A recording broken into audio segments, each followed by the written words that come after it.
Look, I do understand their concerns. What I've pointed out is, firstly, that at the budget we put £5 billion into farming over the next 2 years. That's the single biggest amount of money that's being put into farming because I want to support our farmers. The promise made to farmers was that this agricultural property relief, that inheritance taxes were not on the table or not being looked at, made by the then DEFRA Shadow Secretary Steve Reed. And so the betrayal comes because, now the trouble is that I think really farming has been let down by successive governments who haven't perhaps understood the challenges of growing food in this country. 40% of seats won with less than a third of the vote. Let that sink in for a moment. It's not a typo. It's the new reality of British politics. Before we move on, I'd like to ask you a small favor. If you appreciate this content, please take a second to like this video and subscribe to the channel.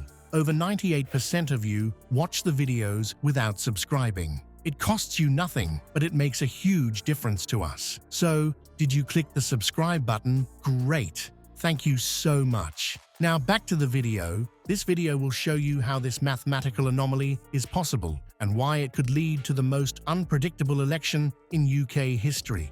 The traditional two-party system. It might be on its last legs. Picture this. Westminster's usually bustling streets are filled with an unexpected sight. Mr. Bradshaw, why should farmers be an exception? Others have to pay inheritance tax, why shouldn't you?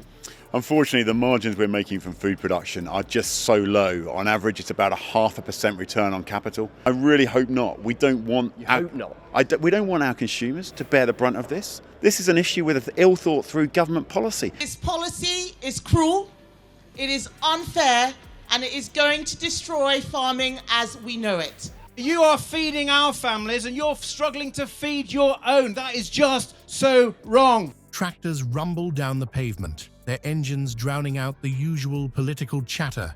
Angry farmers wave placards, their frustration palpable in the air. What sparked this agricultural uprising in the heart of British politics? The answer lies in Labour's proposed changes to inheritance tax. Labour's new policy on agricultural property relief has ignited a firestorm in rural communities. The changes would significantly reduce the tax relief currently available to farmers, potentially forcing many to sell off parts of their land or even entire farms to cover the new tax bills.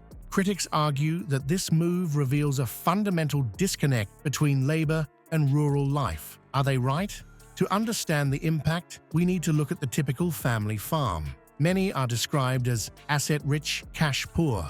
They might own valuable land passed down through generations, but their actual income is often modest. Labour's proposed tax changes could hit these farms hard, potentially pushing some towards liquidation. It's not just about losing land, it's about losing a way of life that's been part of Britain's rural fabric for centuries. This issue ties into broader concerns about Labour's understanding of rural issues. An editorial in The Independent didn't mince words, stating that the impacts of these policies on farming families and rural economies are the very opposite of what a party dedicated to helping working people should be about. It's a stinging critique that cuts to the heart of Labour's supposed values. The consequences of this rural revolt could be severe for Labour. Projections suggest they could lose up to 87 seats in rural and semi-rural areas. That's not just a dent in their electoral ambitions. It's a potential landslide that could reshape the political landscape. Labour's controversial inheritance tax policy is alienating rural voters in droves. It's not just about numbers on a balance sheet. It's about trust, understanding, and representation. As one farmer put it, they're taxing our heritage, our future, and our way of life. For many in rural communities, this feels like a betrayal by a party that claims to stand for working people.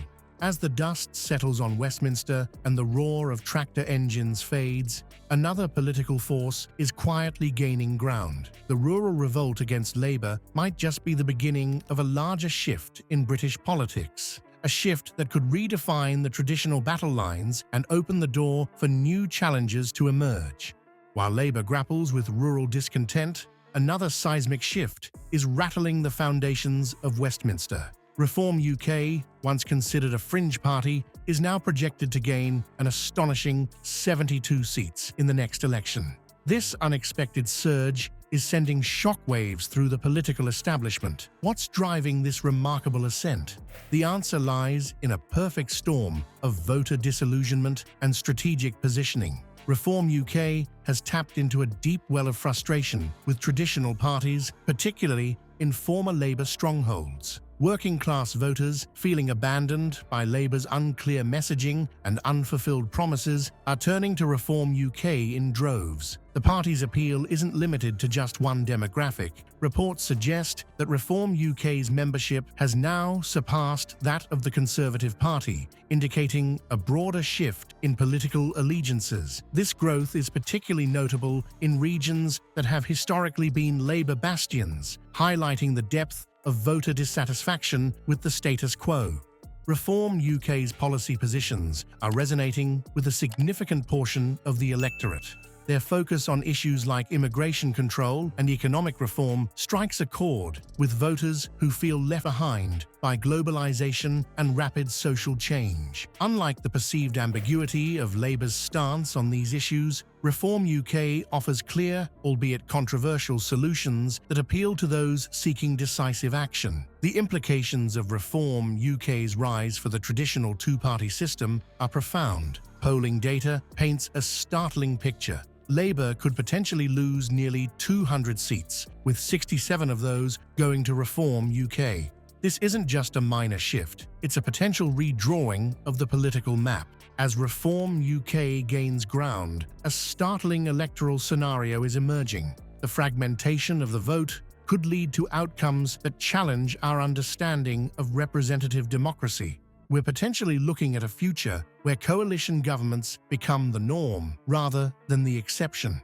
Are we witnessing the end of Labour and Conservative dominance? It's too early to say definitively, but the signs are certainly pointing to a more diverse and unpredictable political landscape. The rise of Reform UK serves as a stark reminder that in politics, nothing is set in stone. The voices of the disillusioned and overlooked can coalesce into a force capable of reshaping the entire system.